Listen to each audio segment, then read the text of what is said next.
Hey, ladies and gentlemen, and welcome to another installment of Dear Deja. Okay. Before we get started, let me announce this again. I ordered a mic for this computer because I heard folks saying your video is kind of low, your video is kind of low. So I ordered a mic. Don't worry, it's on its way. One, two on the list. If you are here, go right now and hit the thumbs up. Please hit the thumbs up, right? After you hit the thumbs up, stick around for the entirety of the video because soon as you reach the end, I should see you like this. I suggest you like this while I'm talking so you can kind of get your points out while the video is rolling so you don't forget them in case you're not writing them down somewhere. Also, after you stuck around and left all your comments, if you're not a subscriber of this channel, please make sure you become one and hit the notification bell so you can know when I'm dropping all the Dear Dejas and my unpopular opinions under the sun. Okay, so let's get started on reading this Dear Deja letter. I want to say something about this letter. I read this letter in the past and never gave my feedback. That's crazy, right? But a person hit me up and reminded me that they needed the feedback. So I was like, ooh, icky. So here we go. Dear Deja, I am a mom of an 8-year-old beautiful baby girl. Her dad and I have been separated for 5 years and we co-parent very well. For the last 3 years, he's been in a relationship and I honestly like his new girl. She a tad bit too talkative, but overall she's sweet. We've been in the company of one another on quite a few occasions, and she's been nothing short of pleasant and sweet to my baby. My Dara loves her. Aww. Recently, when my daughter went to visit, when I picked her up from Nana house, as kids do, she was talking about her weekend at her dad's house.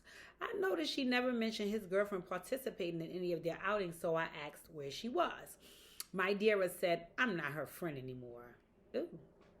This shocked me. My Dara is literally everybody's friend. So I asked, what happened? She shared with me that her dad's girlfriend was drinking some stuff that made her mad and she started fighting with her dad. My Dara said her dad had scratches on his face, his girlfriend was throwing things and yelling, and my Dara had to go spend some time with Nana while dad and his girlfriend talked. By the time my baby finished that story, she was in tears and so was I. I can't believe my daughter's dad allowed this to escalate to this extent in front of my baby, and also to not tell me so I could be prepared to not only comfort my baby when she got home, but come pick her up if need be. I want to confront her so bad, but I don't want to step out of bounds. I also want to stop my baby from going over there, but she is infatuated with her dad. This situation has stressed me out. Please send help. A mom on a mission. Oh, Poom Poom. Wow, okay. Ladies and gentlemen, make sure you have your sip. Make sure you have your sip. Ooh. Mm, mm.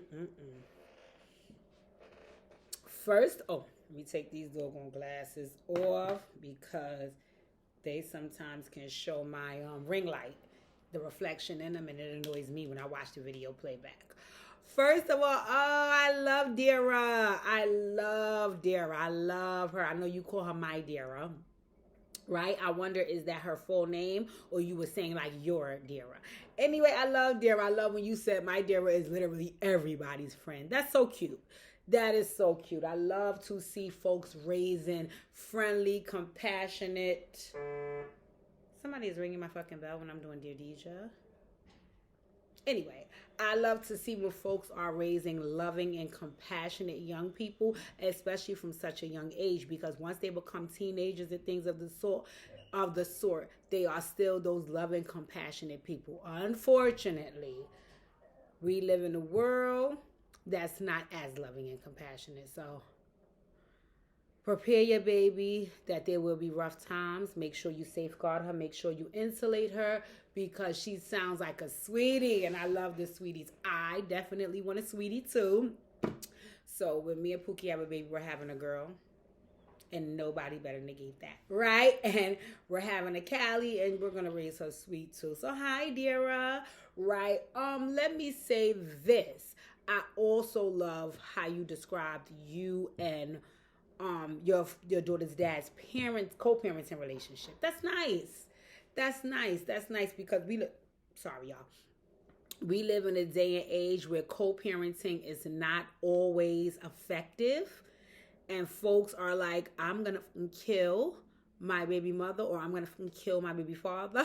So I love the fact that, like you said, it's going well. I love the fact that you're mature enough to have a good relationship with his new woman, because I know a lot of baby mothers and baby fathers struggle when their baby mother or baby father gets into a new relationship, and they don't want to keep company with the other individual, and they want the other individual to die, and they don't want the other individual to exist, when really and truly their situation is over and done with, and they need to push forward.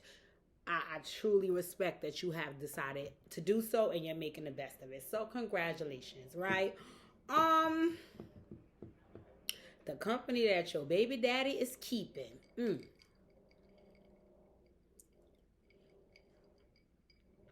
This is sticky. This is sticky. I always share, my dear DJs, that I don't always have the best approach to dealing with parenting situations, because they make me a little nervous, because I get a lot of judgment because I don't have any children. And I don't like that, because it makes me feel like people think that I'm saying something intentionally wrong or malicious because I'm not a parent. When I try to explain to them, no, I'm just speaking from a space of having been around children, working in the field with children, and what I think is best just logically. But I think it's frustrating for a parent to hear that, because they're looking at me like, I don't give a fuck who you worked with. I don't give a fuck who you grew up around, and I don't give a fuck what makes sense logically. Until you have shit one out, bitch, mind your motherfucking business, right? So it is a tad bit nerve-wracking to try to get feedback here, because folks don't want to hear it because of the position I'm coming from, which I totally respect. But what I love about this letter is this is not about anything parent-wise. This is about how you can communicate to your baby father that your daughter may have been exposed to too much, and it may have been at the hands of who he's keeping company with, and that's an issue for you. Booyah! Okay. Got it. Let's start here, right? This is a story that has been shared through the lens of is she 8? An 8-year-old, right? So I'm not saying that Dara is lying. I love Dara, so I would never say that. I'm not saying that Dara is lying. I'm saying that, again, you're only hearing this story from an 8-year-old, right? So I know that there definitely can be other factors. What I do know is, I truly believe in my heart of hearts that the 8-year-old was very much affected about what she saw and what she assessed her dad was going through, which is, I think she felt like her dad was in danger. I think she felt like her dad's girlfriend was crazy at that time. She was being really mean, and I think she felt like her dad was going to get hurt. And I think that's why the tears came along, because it was like, I'm leaving my dad here to go somewhere else. Meanwhile, this girl is throwing things around, cursing, and she's angry. I don't want anything to happen to my dad. And like you said in your letter, she's infatuated with her father. So I understand those feelings, right? Okay, that's one. You're hearing a story from an 8-year-old. My other question would be, if we were in a Healing Hearts one-on-one session, I know that if Dara said this to you, I'm pretty sure she shared with Nana as well. And on top of her sharing with Nana, I wonder if Dad shared why she had to come over there. And I wonder why Nana didn't share with you. But then another part of me probably feels like Nana might feel like, listen, I don't get in my son BS. Let him talk to you about that. Here's little mama. Go about your business. Right? So maybe asking Nana if she was aware of maybe some behaviors while Dara was there with her. That's one. Two, I think you should outright ask your baby father what happened. What happened? And again, that's not overstepping bounds. And the reason why I say that's not overstepping bounds, because it's not like you saying, okay, so what y'all doing on a daily basis over there? No, I'm only asking because, remember, I picked my baby up and she was in shambles telling me the story. And I was unprepared to address any of what she was saying because I didn't know anything about it. So this is why I'm asking, what the fuck happened over there in front of my baby? Because I need to have an explanation for her that safeguards her feelings so she does not feel like this, right? Because at the end of the day, whether you're going to stay with this girl or not, my baby needs to feel safe and protected around her. And she also needs to feel like you're safe and protected, because if she, no matter how safe and protected she is, if her dad isn't, she's going to have a reaction to that. So we need to talk. So I think, because like you said, you and your daughter's dad, y'all have a good relationship from what you shared. So I think saying to him, hey, we need to meet up and talk. And the reason why I suggested to meet up and talk, because I think over the phone, folks can get a little defensive because they may not know, they may not be able to, let me not lie, not they may not be able to. He may feel embarrassed about what was shared with you, especially since he didn't share it with you already. So if over the phone, he might try to act as though your tone is offensive. And instead of it being like a, hey, what happened? Oh, let me tell you what's up. It might be the whole, why are you asking me them? And it might get ugly. And again, I don't know your daughter's dad, so I don't know that for fact in law, but I think it might be better for you guys to meet up because, number one, you could look at him and see if there's any visual things you need to be concerned about that you can ask questions about. And then two, I think face-to-face, he would be able to tell what, like, if your tone is coming from a concerning space, is it coming from being a nosy space, is it coming from a hating space, you know what I'm saying? So I think it would be only best for y'all to meet up. Right? And I think if and when y'all do, before you even allow him to share, what happened, I think you should first share with him what was shared with you.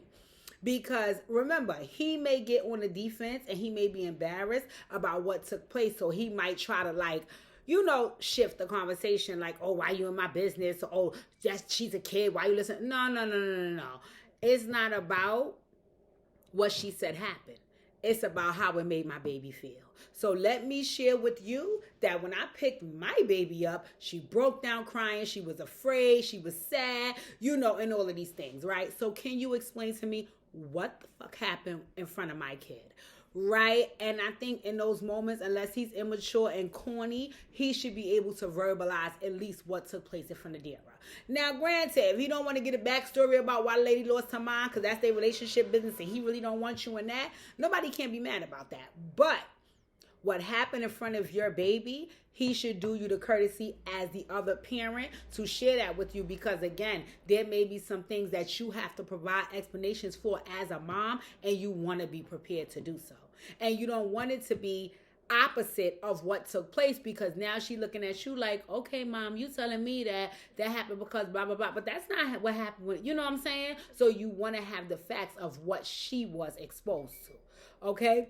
The only reason why he might not want to share that with you is because he's an immature bastard and he's embarrassed. And that's just being real. Because anybody else would have been forthcoming and called you immediately like, yo, some shit happened over here. I don't want to go into detail, but Dara was here. I'm taking Dara to my mom's. We'll talk tomorrow. So the fact that he didn't call you and let you know that already lets me know that he is embarrassed, and it kind of makes me feel like he might be defensive if you inquire about it. That's why I'm saying if you inquire from the space of I just want to know, it's going to give him the room to be defensive. No, I don't just want to know. I want to know what my kid was exposed to, because I want to be able to provide her with some cushioning and some comfort about what took place with her father. And granted, he really and truly needs to be the one doing that. It doesn't need to be you. But remember, you're mom, so to some degree, you're going to have to partner with doing it as well. Right? So the message that dad is sending, mom has to be on the same page, and vice versa. Right? So I think once you get from him face to face what happened, and then also you can, like I said, look at him and say, so this got physical because you got a cut over your eyebrow. Did that come from what happened in front of Dara? Because I'm going to have to share with her why your girl might have bust you in your motherfucking head. Like, you know what I'm saying? Right? So I think after he shares with you whatever escalated, right? Then you can come up with what you think should be boundaries, and y'all could try to come to a middle ground, right? So, case in point. and co-parenting, because I remember I was having this issue, which I thought was so whack, but it was happening, right? Um, you could be the girlfriend of a person with children, right? And the kids could come over and hey, everything is beautiful and grand. But then let's just say the in my case, the dad had to go out for something, right? So I'm left for a number of hours with the children, and then it's the constant checking in on the children as though they're being mistreated without the dad being here. First of all, in my opinion, if you got a baby father that would leave his motherfucking kids with somebody who might possibly mistreat them, then you chose the wrong baby father, bitch, and that's on you. Okay, got it. But in any event, to feel like, someone is around your kid that would mistreat your kid and your kid's other parent would like that's crazy to me, right? So I think that putting some boundaries in place about what should take place in front of y'all baby for both of y'all would make all the sense in the world, and y'all need to get on the same page, right? So I think that saying, hey, you and I have never exposed Dara to anything physical, right? So I think that if you're moving forward and if I'm moving forward and we're deciding to deal with other people, if we're not going to expose our child to that and that's our child, why would we allow someone else to expose her to that? So just moving forward, in any event, if you're in a situation where things do get physical, because I can't knock what you allow, can you please send my baby on home? Because she don't need to see that, right? It may be verbal attacks that you don't want to adhere to. It may be attitudes. It may be the way she washes the dishes. It could be whatever you guys feel needs to be put in place for things to be effective for third parties. Y'all need to say that. Y'all need to say that. Y'all need to say that, because I think that if you don't, it could get ugly, right? So like case in point, I'll even give my own example again.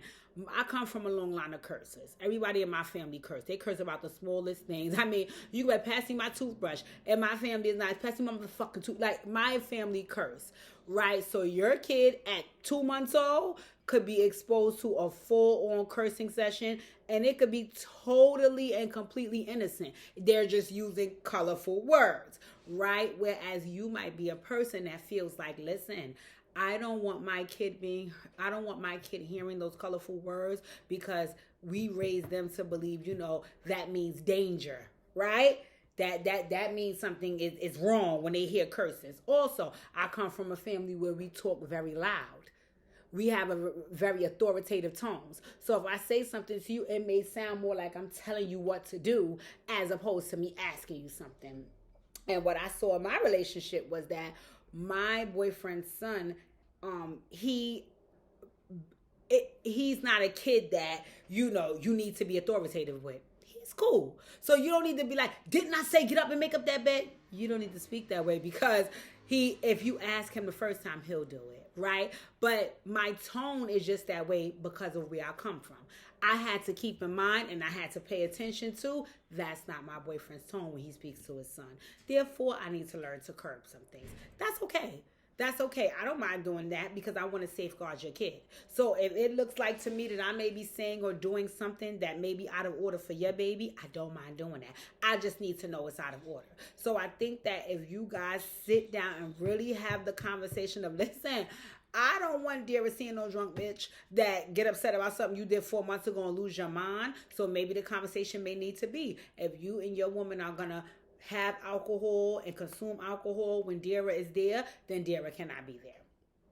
Please don't do it, because clearly it can be some mishaps when some drinking is involved, and I don't want my kid exposed to the mishaps, right? And again, you need to be clear cut on the things that you want. He needs to be clear cut on the things that he wants, and then y'all need to come to a middle ground so both of y'all can adhere to those rules. Because what it sounds like happened here is that, that's not something that even one of y'all do. And that's why he was like, well, let me take you to Nana house. Because clearly he wanted to continue the conversation he was having with her, but he didn't want your baby to see what that conversation looks like. If that conversation is peaceful and cool, what was the issue of Dara seeing it? That means that it wasn't. So I think that you guys need to really, really sit down, and you need to say what it is that you need to happen for your baby. Because at the end of the day, that's not just his daughter, that's yours as well. Let me also say this: you don't need to confront her yet. In my personal opinion, you don't need to confront her at all. I'm going to go back to what I said earlier. If you have a baby by a person and that person is putting your baby around someone you don't trust and they don't trust, then there's an issue. Now, granted, I'm going to say this about bitter baby mothers and bitter baby fathers. They may try to put the clause of not trusting that person in place because they don't like that person.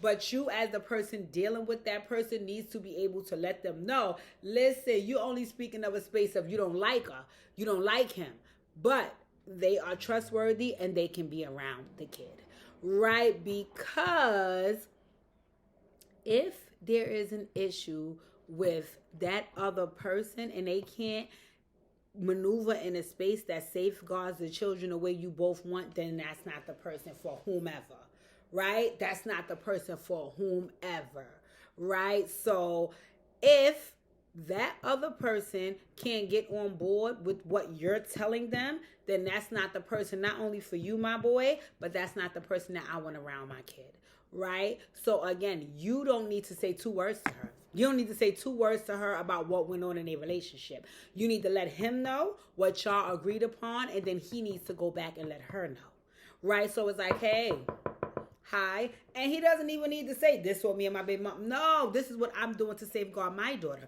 Moving forward, don't take no drinks in here when my daughter's here for the weekend. Because when you get drunk, you start acting stupid, and we don't act stupid in front of my daughter. That don't have to be because you said it. That can just be because that's not something he wants, because he wants to safeguard both of you guys' daughter. And that's independent of if you want to do it or not. Because even if you would have never found out what took place in that house that night, he was supposed to be checking her on what can't happen in front of y'all daughter, period. Fucking period. And if he cannot get her to fall in line with what can't take place around y'all daughter, because that's what both of y'all came up with, then he needs to understand that that's not the girl for him. If he cannot understand that, then you and him need to have a separate conversation, which would entail this person cannot be around my daughter.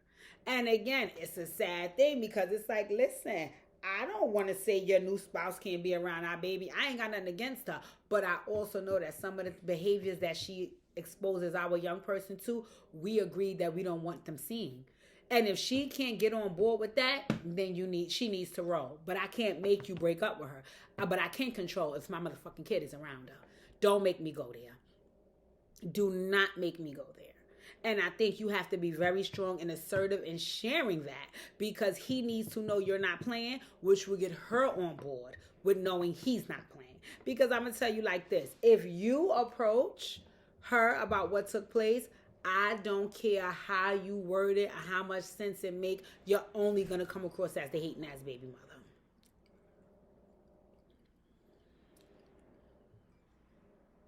I'm sorry to tell you, no matter how logical you are in that situation, no matter how much what you say to her might make all the sense in the world, the fact that you are addressing her about this and he isn't is going to lead her to believe this ain't his doing, this is all yours because you a hating ass bitch. When he should be addressing her to let her know, I don't give a fuck what my baby mother feel. I'm telling you what I feel, which is my daughter can't be exposed to certain shit. So you're not going to do that in front of her. Capiche? Capiche.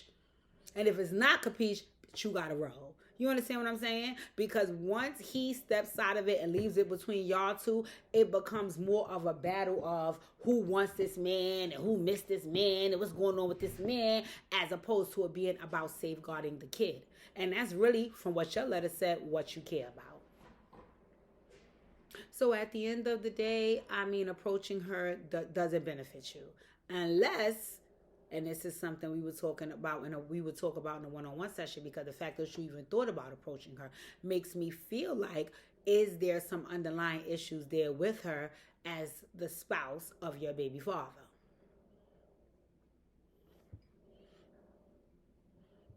Also, if your baby father is not on the same page about what should be what your young person should be exposed to, then that don't have nothing to do with her. That's a conversation for you and your baby father. So be honest with yourself. If this is about the new bitch on the scene that he acting serious with, that's one healing heart session. But if this is solely about, no, I need my baby to be protected everywhere she is, especially at her father's house, then yeah, we only dealing with the baby father. We only dealing with the baby father. You're only dealing with the baby father. And his ass needs to be clear. Because at the end of the day, he needs to know that, listen, we got a common goal, me and you. She don't got the same goal we got. We have a common goal to protect and safeguard our baby. So if I'm telling you some shit that I know could affect our baby, you need to be on board with trying to fix that, especially when it's your fault. Because we're not dealing with my new man. We dealing with your new girl and what my baby was exposed to at the hands of you and her. My nigga, what the fuck you gonna do? So this is a very clear-cut conversation, baby. This is a very clear-cut conversation. It doesn't need to be no mumbo-jumbo. It doesn't need to be no BS. It needs to be face-to-face. It needs to be the facts only. And it needs to be clear, right?